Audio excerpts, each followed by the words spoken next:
Hello everyone, I am Dr. Tejashree Sadesh Pandey. I did PhD from Pune University and later postdoc from Bhabha Atomic Research Center, Mumbai. In this module, we shall see leaf development in detail. Leaves are the photosynthetic organs of a plant, and the interesting transformation that takes place during leaf development is the change from radial growth to dorsiventrality. The variation in shapes and sizes of leaves gives a characteristic identity to the plant. Besides photosynthesis, leaf modifications also enable other functions. Leaves may be modified to assist climbing, or they may even be used for nutrient capture, as seen in some carnivorous plants. Let us start then. In this module, first we shall see how leaf primordia are formed at the shoot apical meristem and how leaves are positioned on the plant axis, which is known as Phyllotaxis. Next part of the module deals with understanding leaf patterning to attain dorsiventrality and leaf blade development, including the formation of leaf vascular traces.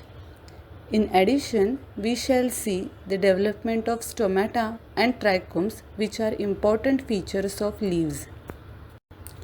Let us begin then. Leaf primordia arise post-embryonically at the periphery of the shoot apical meristem. This distinguishes them from cotyledons, which are produced in the hard stage embryo. Leaf development occurs in 4 stages, some of which overlap.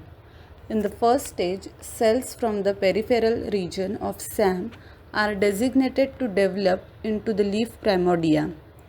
In the second stage, the adaxial, abaxial and proximal distal axes are established. In the third stage, a medial lateral axis is established, giving rise to the leaf blade or lamina, with a midrib in the center. In dicots, generally the upper leaf zone expands to form the lamina, while the lower leaf zone develops into the petiole. In monocots, the upper leaf zone does not form the lamina, but the lower leaf zone expands to form a blade-like structure. The leaves of all angiosperms show a leaf base that inserts into the stem at the node and a distal part that forms the lamina and extends away from the stem. In most dicots, the leaf base covers only a part of the circumference of the shoot apex. Stipules may develop as lateral appendages from the leaf base in some dicots. In monocots, the lower part of the leaf surrounds the entire shoot apex and forms a leaf sheath. The boundary between the leaf sheath and the leaf blade often shows a flap of tissue that extends from the adaxial surface to form a ligule. The positioning of leaves at the shoot apical meristem (SAM) is known as phyllotaxis. As the stem elongates, the leaves on the stem show two types of patterns, spiral and non-spiral. The most prevalent phylotactic pattern in nature is spiral, where an angle of approximately 137.5 degrees exists between two consecutive leaf primordia. In non-spiral phyllotaxis patterns like alternate, opposite or decussate and whorled are observed. Almost all phylotactic patterns are such that new organs tend to form as far away as possible from previously initiated organs. These patterns were initially thought to be advantageous for efficient light capture, but this was not seen to be so since different phyllotaxis showed similar light interception efficiency. Other theories state that the phyllotaxis shown at SAM may shield the leaf primordia from environmental stresses, or that the leaf patterns may be important for balancing the forces that leaves exert on the stem. Whatever may be the purpose, phyllotaxis results from the dynamic nature of plant organ development. Now, let us see how hormones play a role in leaf formation. At the shoot apical meristem, leaf formation is triggered by the plant hormone auxin. Auxin is transported through plant tissues by specific cellular influx carrier proteins called AUX1 and efflux carrier proteins PIN1. These auxin transport proteins are involved in the regulation of Phyllotaxis. PIN1 mutants lacks lateral organs. PIN1 orientation directs auxin fluxes from SAM in the L1 layer, which leads to accumulation of auxin at the leaf initiation site in the peripheral zone. Auxin is retained in the L1 by AUX1, which is strictly localized to the L1. Then basipetal PIN1 polarization inside the bulging leaf primordium drains auxin into inner layers, depleting the auxin content in neighboring L1 cells.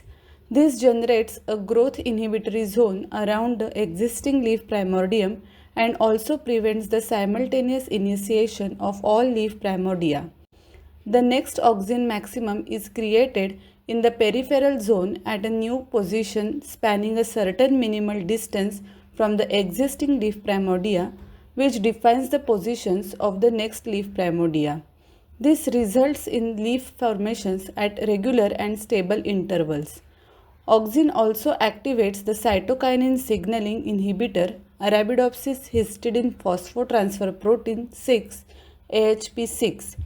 AHP6 is specifically expressed in young organs and generates a growth inhibitory zone around the existing leaf primordium.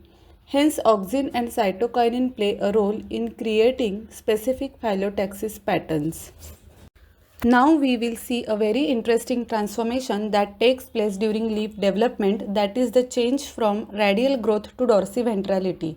The radial symmetry of the leaf primordia becomes dorsal ventral in leaves with distinct abaxial and adaxial domains appearing before outgrowth of the leaf primordia. Abaxial means surface opposite to the SAM and stem, and adaxial means surface adjacent to the SAM and stem. The adaxial side of a leaf shares features that are seen in their primordia.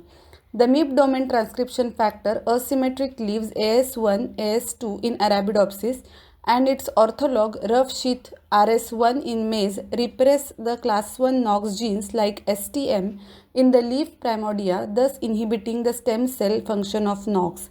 HD-ZIP3 transcription factors Fabulosa PHB, Favulota PHV and Revoluta REV specify the adaxial side of the leaf, while the identity of the abaxial domain depends on the expression of MIP transcription factors Kennedy KAN and zinc finger transcription factor YAB YAB. These two classes of genes produce signals that suppress each other's expression outside the respective domains. Hence, expression of HD-ZIP3 genes in cells located at the abaxial side is inhibited by Kennedy, and inversely Kennedy expression in adaxially located cells is inhibited by the activity of HD-ZIP3 genes. The adaxial expression of HD-ZIP3 genes is seen to be restricted post-transcriptionally by two microRNAs, microRNA 165 and microRNA 166, which mediate the cleavage and degradation of HD-ZIP3 mRNAs in the abaxial domain. The microRNAs are degraded by an RNA silencing mechanism on the adaxial side. In addition, Kennedy protein downregulates AS2, which is an early marker of the leaf primordium in the abaxial domain of the leaf, and restricts its expression to the adaxial domain. Growth of leaf primordia away from SAM establishes a proximal distal asymmetry besides the dorsal ventral asymmetry.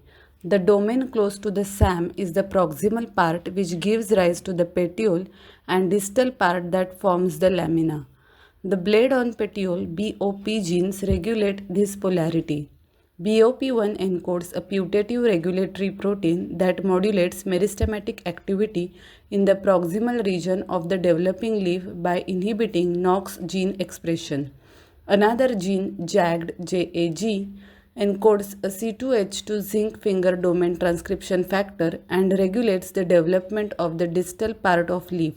JAG plays a role in the cell expansion activities in the lamina. BOP genes are important repressors of both NOX and JAG in the developing leaf, and maintain the balance between cell division activity and differentiation, leading to precise leaf architecture. Auxin biosynthesis and polar transport to the tips of leaf primordia directs leaf patterning along the proximal distal axis. Subsequently, the auxin derived from leaf margins is symmetrically distributed on either side of the midvein, where it is thought to facilitate blade outgrowth. The size of mature leaf is largely determined by the leaf cell number and cell size. When the leaf primordium attains a certain size and position, leaf cell division begins to arrest the distal end of the leaf, which is termed the arrest front. The arrest front boundary then moves downwards to the proximal end of the leaf. After that, all leaf blades rapidly become committed to cell expansion and differentiation to form the expanded lamina. During early leaf growth, cytokinins together with auxin activate cell division and proliferation of leaf cells. Later, cell differentiation is brought about by auxin-dependent cytokinin degradation, which slows cell proliferation and promotes cell expansion and differentiation to give rise to the specific leaf size and shape. While the capacity for light capture increases with the expansion of the surface area of leaves, the vascular system of the leaf is important for the movement of water into the leaf, which is required for photosynthesis. Development of the vascular system in a dicot leaf starts when the provascular trace from the stem invades into the leaf primordium, while in monocots, the provascular trace is specified de novo in the leaf primordium. Cells forming vascular traces become distinct from the neighboring ground meristematic cells. In dicots, the major midvein is formed first, and auxin transport plays a major role in defining the midvein as well as the lateral veins. The midvein is formed in the ground tissue below the convergence point of pin-like auxin transporters in the epidermis of SAM during leaf initiation. Reorientation of pin 1 directs auxin transport internally to form a broad band of pin 1 expression domain, which marks the site of midvein formation. The lateral veins connect pin 1 convergence points at leaf margins to the pre-existing midvein. The minor veins extend from the midvein or lateral veins and form closed loops or may be open-ended. The minor veins are not associated with an epidermal pin 1 convergence point but arise from the pre-existing pin 1 convergence points in either a lateral vein or the midvein. Together, these veins form a reticulate or mesh-like venation. In monocots, like grasses, longitudinally arranged lateral veins are seen on either side of the larger midvein, giving rise to parallel or striated venation. However, the development of lateral veins is not dependent on the formation of the midvein. The provascular traces are specified at regular intervals across the mediolateral leaf axis, most likely in response to basipetal auxin transport from auxin convergence points at the tip of the leaf primordium. The mechanism of specifying provascular traces by auxin fluxes is similar to that in dicots. Minor longitudinal intercalary veins form between lateral veins during leaf blade expansion, and transverse interconnecting veins arise at the tip and base of the blade to form a ladder-like network. The unique shapes of leaves result from differential cell growth due to regulation of cell division and cell expansion as the leaf blade develops. Leaves fall into two categories, simple and compound. Simple leaves terminally differentiate into a single unit. They may show a smooth or serrated margin. Serrations are formed via the intermittent accumulation of cup-shaped cotyledon (CUC), which suppress growth at leaf margins. Pin 1 promotes the accumulation of auxin at the site of the serrated outgrowth to inhibit CUC expression, which releases this CUC-induced suppression of marginal growth. Compound leaves initiate as simple leaves that subdivide into leaflets by controlling marginal growth. They can be considered as either highly lobed simple leaves or as modified shoots. Compared with simple leaves, compound leaves maintain a higher level of morphogenetic potential at the leaf margin, which gives rise to the formation of elaborated structures like leaflets. In most compound leaves, leaflets are formed wherein meristematic growth is reactivated in the margins of young leaf primordia, a process termed marginal blastozone fractionation. The blastozone has a potential for organogenesis. The leaf margin in compound leaves is therefore involved in both leaflet initiation and blade expansion, which is different from simple leaves. In simple leaves, the Knox genes are not expressed in the marginal blastozones. However, in compound leaves, Knox expression is reactivated at the marginal blastozones, thus maintaining their indeterminacy. Leaves show the presence of micropores called stomata that allow gas exchange and transpiration. In dicots, stomata appear to be randomly distributed across the epidermis. Stomatal development initiates from a subset of protodermal cells in the L1 layer of SAM called meristemoid mother cells (MMC), which gain stem cell fate. The MMC undergoes an asymmetric division and forms a small daughter cells that gives rise to guard mother cells, which undergo symmetric division and differentiation to produce two guard cells with a pore in the center. The large daughter cell forms a stomatal lineage ground cell, which can differentiate to form a pavement cell, also known as mature epidermal cell, or undergo a second asymmetric cell division to form another meristemoid that subsequently differentiates into guard cell. In monocots, stomata are arranged in evenly distributed parallel rows. Stomatal precursor cells arise in cell files with higher rates of cell division relative to flanking cell files. Every cell in the precursor cell file undergoes one asymmetric division that is parallel to the marginal axis of the leaf to produce a smaller guard mother cell and a larger interstomatal sister cell. The flanking cell files, in the response to signals from the guard mother cell, divide asymmetrically to become subsidiary mother cells, each of which then differentiates into a subsidiary cell positioned adjacent to the guard mother cell. The guard mother cells divide and differentiate to form the dumbbell-shaped guard cells, which are flanked by two subsidiary cells. Stomatal development is sequentially controlled by three basic helix loop helix BHLH transcription factors, speechless, SPCH, mute, and FAMA, which form heterodimers with another regulatory protein, SCREAM or SCRM. SPCH regulates the transition of protodermal cells to meristemoid mother cells. The SPCH-SCRM heterodimer maintains the proliferation step by promoting asymmetric divisions in more protodermal cells. The mute SCRM dimer terminates the proliferative state and drives the differentiation of meristemoids to form guard mother cells.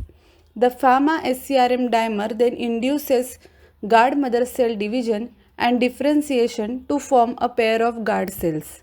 Specific cell-to-cell communication through extracellular signaling peptides and plasma membrane-associated proteins orients the division of the stomatal lineage ground cells, coordinates signals between developing stomatal and epidermal pavement cells, and prevents stomata from developing immediately adjacent to one another.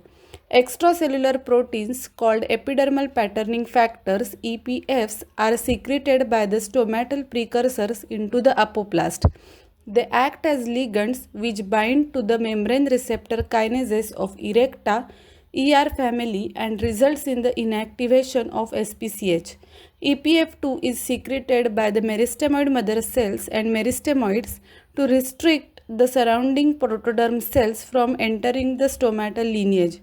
EPF1 is secreted by meristemoids and guard mother cells to orient asymmetric spacing division in the surrounding stomatal lineage ground cells.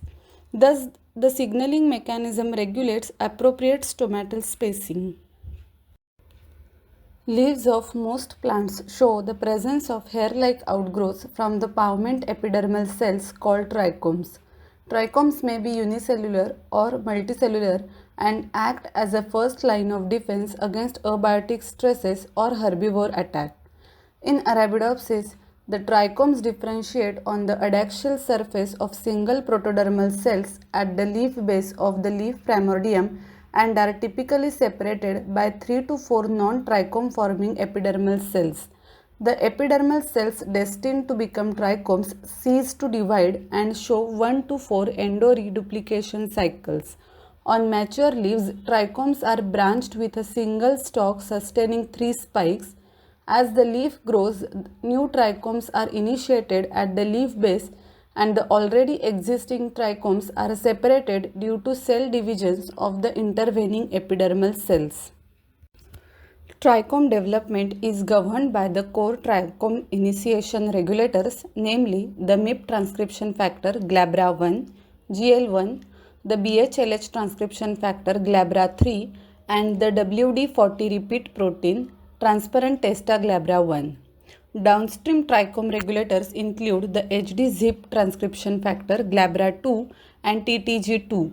GL1, GL3 and TTG1 form a trimeric activation complex to activate GL2 and TTG2, which are required for the trichome initiation and maintenance during cell differentiation. All epidermal cells express TTG1 equally, but the protein moves and accumulates in cells containing high levels of GL3. This complex induces the transcription of GL2 and TTG2. The neighboring cells which show low TTG1 levels fail to develop trichomes.